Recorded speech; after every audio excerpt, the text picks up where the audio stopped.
to 50 Shades of Blonde. I'm Missy Day. And Jill Branson. And we have someone that's very, very funny that's joining us today. I don't want to put any pressure on you or anything. But his name is David Dendy. And so, welcome to the show. Thank you. It's great to be here. We're glad you're here. Hope I get to be funny today. I hope so too, or else, you know. I know, pressure's on. My goodness. So, tell us a little bit about, I don't know. See, this is the thing. So I'm like really drawn to you because I love fun, and I think fun is important in the workplace. Mm-hmm. Yes. Super important. And so I know that that's kind of like your thing, right? I like to have a lot of fun in the workplace. But it's interesting that you would say that to me, that, oh, David's funny, because I don't think of myself as a funny person. I mean, I like to laugh. Looked at your Facebook posts lately? Yeah. I like to have fun, I like to laugh a lot, but I wouldn't put that in my bio that, oh, by the way, I'm really funny. It's kind of a dry sense of humor, in a way. That's interesting, and how we see ourselves versus how other people how other people see us. I've been fascinated about that my whole life. I think you're hysterically funny. Wow. I look at your posts and I just like laugh and laugh. It's like, how did the whole mannequin thing happen Yeah, I anyways? love Like, that. What? The mannequin man, hashtag mannequin man. Yeah. I think mannequins are hysterical. They're so funny. They're just there. They don't move. And so let's interact with them. Put live humans with mannequins. And so I put a boxing glove on a runner the other day at Dick's Sporting Goods. And, That's my favorite. and then just put it right there. Yeah, you looked so funny. Like I that. cracked up. Yeah. So It was perfect. anyway. That was postcard perfect. Yeah. I think those are My hilarious. son gets to do the photography, and my wife runs the other way. I don't know him. Yes, exactly. So, but I think, talking about fun in the workplace, I'm not sure a lot of places have fun in the workplace. And it's a very sad thing because I think fun or laughter is seen as, or interpreted as goofing off. When the science behind laughter and humor and levity shows that it boosts your immune system, it builds rapport amongst colleagues and coworkers and employees. It relaxes you. It's the feel-good hormone. It even trips a hormone that motivates you to be a better learner, to be more curious. And so, if you want employees who strive to be better and who don't get sick very often, laughter in the workplace is the place to do. And studies have shown that even when it comes time for a very critical decision, you better be laughing before you make the decision. Otherwise, the fear of making a wrong decision or a poor decision or a bad decision, that kind of fear can grip you in a way that it just restricts, creative thinking. It restricts the mind in such a way that you get limited and you can't make a good informed, well-informed decision. But it's very counterintuitive. Hey, we got an important decision. Let's laugh about it first. It just doesn't, it's so counterintuitive. You got to be serious about it, get your columns, pros and cons. And that's just, so I'd be curious, for the audience, or the audience here, or even out there in Facebook land, is fun, laughter, levity, humor, is it part of the mission statement of the workplaces where people work? Is it part of the culture? I did my own Facebook survey one time. I asked my 2,000 friends. I said, what do you fear? One way I said, what do you fear? And I had 170 responses of things that people were afraid of. Really? Oh, yeah. And then I wrote back the next week and I said, tell me, in your workplace, is humor part of the workplace? And I received 20 responses. Oh. And of those 20, most everyone said, yeah, I bring humor to the workplace. I said, yeah, but is humor an official part of the mission, the vision? Right. Is it written down anywhere that you're allowed to have humor? And no one responded upon that. Wow. it's almost frowned upon in a way, you know, when I worked at a company and I was bringing the philosophies from the previous company with me, that we did fun in the workplace. And every Friday, we stopped production for 15 minutes and played games or did whatever. Right. And when I went into my director the first time and I said, hey, we have this thing, it increases the productivity, it's really great, it helps with team building, relationships, I'd like to stop production every Friday for 15 minutes. I mean, she was horrified. Right. What? We're She's going to like- lose money. She goes, that's not gonna Right. work. It's not gonna happen. And I said, please, just let me see what happens in 30 days, right? Right. And she agreed, and then when she saw that that's what was happening, relationships were being built. Team Exactly. building goes up, Yep. motivation goes up, and the productivity Fridays was our highest productivity Through day. the roof, yeah. And she's like, I don't understand. And it's like, it's not that hard. Just smile. Yes. Right. And have fun and a good time and make people forget about work for 15 minutes. Right. No doubt Well, about it. I know when I worked in a doctor's office for like 19 years, and one of them, I was in a rural community in Colorado, and there was like 1,000 people, and we used to have emergencies that would come in, and if they needed to go to the hospital, they were either, if it was an emergency, they were helicoptered out, or they had a 2-hour drive in an ambulance.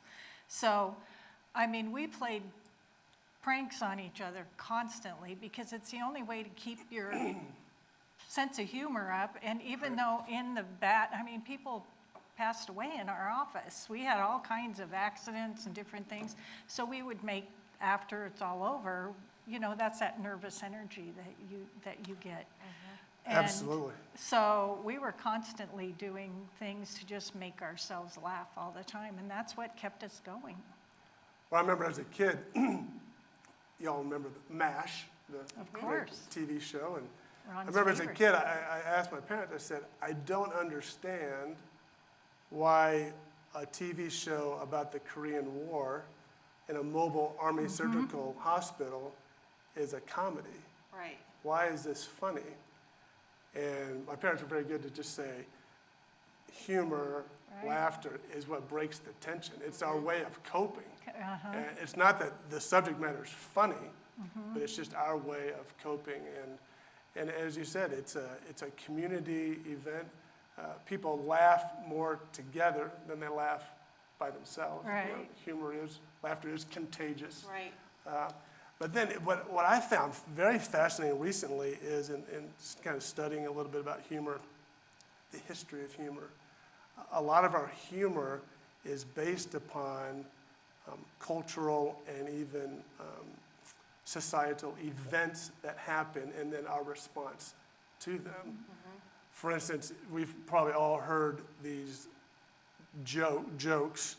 You know, what do you call, what's the guy's name?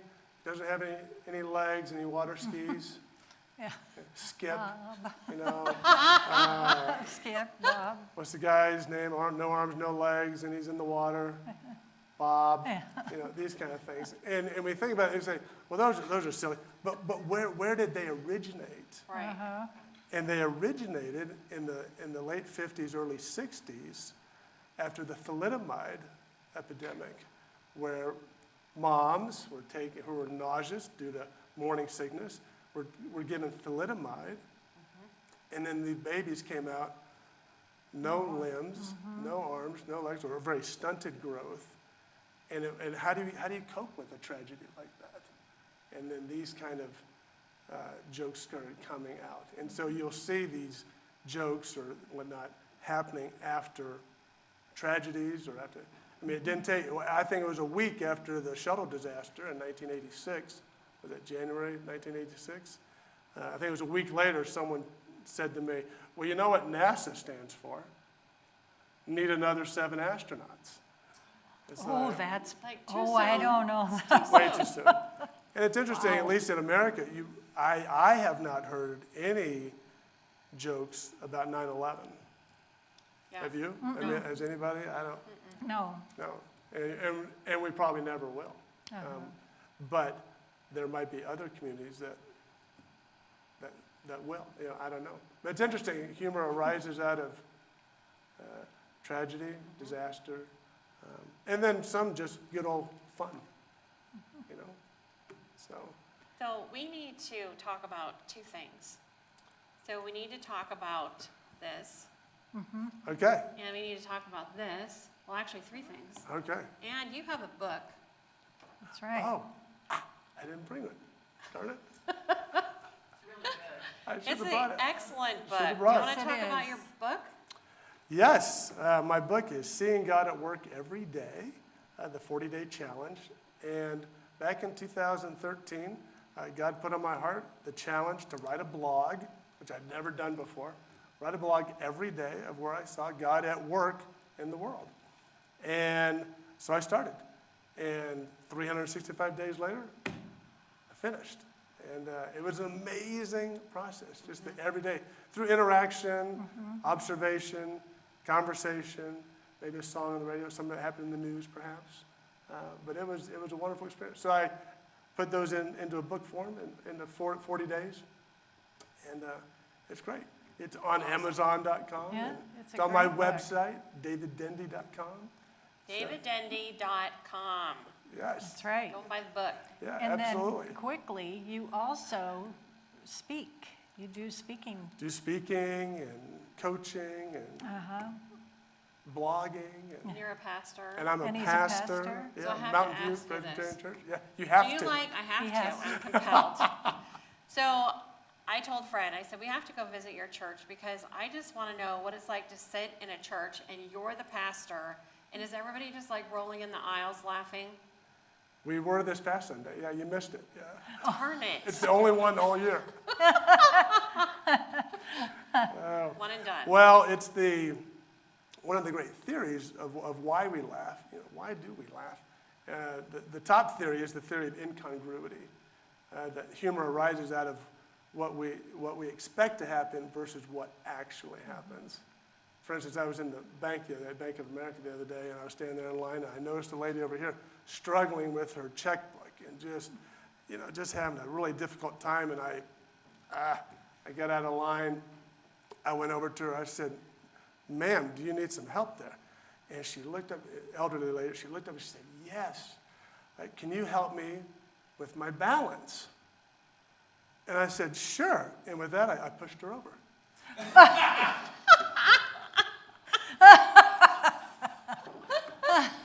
You weren't expecting that, were you? No. That's the incongruity That was theory. good.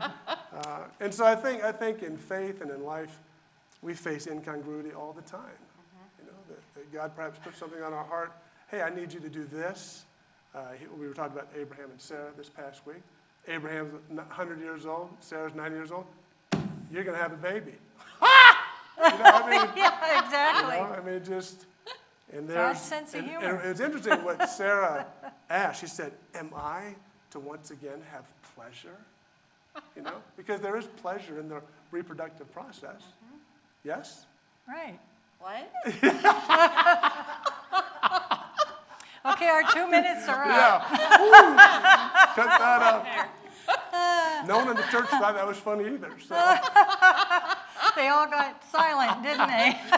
they did. They did. I can feel like, what did he But just say? it's my firm conviction, you know, laugh often, fear not. It's been my mantra in life that laughing often leads to fearless living. And it's been a real blessing for me to pursue that in my life, and I hope it will be for y'all as well. And, Yes. Yes, we have our bracelets. yeah, there you go. So excited. And love we'll it. throw some to the audience. Yes, members. How throw about some that? out. Ta-da! Yay. Ta-da! Oh, don't forget Sam. Sam, way in the back row. Oh, Deborah, there you go. Yay! All right. okay. So are you going to What- talk about this real quick? Do we have time? Sure. Hurry. You sure? We have So, 1 minute. do everybody One know what this minute. is? Anybody remember what these are? Film canister, that's right. And inside you have Kodak film. When was the last time you used one of these? Not this, we always know what we use this for, marijuana. Don't have to hide it anymore. But it's Miss not Lee. illegal You don't have to hide it anymore. anymore, that's right. Yeah. But, so in 1976, Kodak sold 90% of the film in America, 85% of the cameras. I forgot that they made cameras. In the 1990s, Kodak share, stock market share, $90, mid-90s, $95 a share. 2012, 36 cents a share. Due to the meteoric rise of digital photography. What's even crazier is that in 1975, the year Microsoft was born, the year that the best-selling Christmas present was the Pet Rock. Remember that? Yep. Yeah. And the year that Muhammad Ali knocked out Joe Frazier in the Thrilla in Manila. In 1976, Kodak invented the first digital camera. And the board of directors dropped the product for fear that it would threaten their photographic film industry. And so I'm wondering if maybe they'd had a sense of humor back then. Maybe they would have kept the product. And who knows how far ahead of the curve they would have been. Well, they already were ahead of the curve. But so where does fear, what role does fear play in the decision making that we make in our companies, our cultures, and not? How can we be fearless or less fearful? Right. Bring a little more laughter, a little more humor and levity. And that just might be the difference between this and your iPhone. You know? I'm gonna go, where's Scott? Is he left? There he is. I'm going long here for just a second. So it's like McDonald's, right? The two gentlemen that started McDonald's. I'm in no way supporting McDonald's, but I have a story about Yes. it. So they, popular, right? Yes. Doing really well. And they didn't want to lift that lid to Yep. see if they could go any higher, right? Right. So then Mr. Cook comes in, right, and says, you guys, you need to do something Kroc? different. Kroc, yes, I'm Yes. sorry, thank you. So he comes over, and I saw the movie, and he wasn't a real nice guy. No. However, he had the vision that they lacked, right? Yeah. And then they ended up not faring well with the business. But I think sometimes people get afraid to do things bigger and better, Right. Fear of success. right? I mean, people are very much afraid of success. What would life look like then? Right, We're very comfortable in our comfort zones, although nothing grows in the comfort zone. But we like what we know, Right. right. and we say, fear not, what's on the other side? We always think it's going to be something negative. The other side could be something very positive. Just ask Kodak. When was the last time you heard Kodak moment? Yeah, No. long time. I say that. But nobody listens to me. Oh, man. Well, David, it was a pleasure to have Really? you on. Well, I my think joy, you're absolutely. so See, we did funny. laugh. We did. Did. It was very good. Keep doing your posts with the mannequins. Those are awesome. I'll do it. I'll do it. All right, stay tuned for our next segment.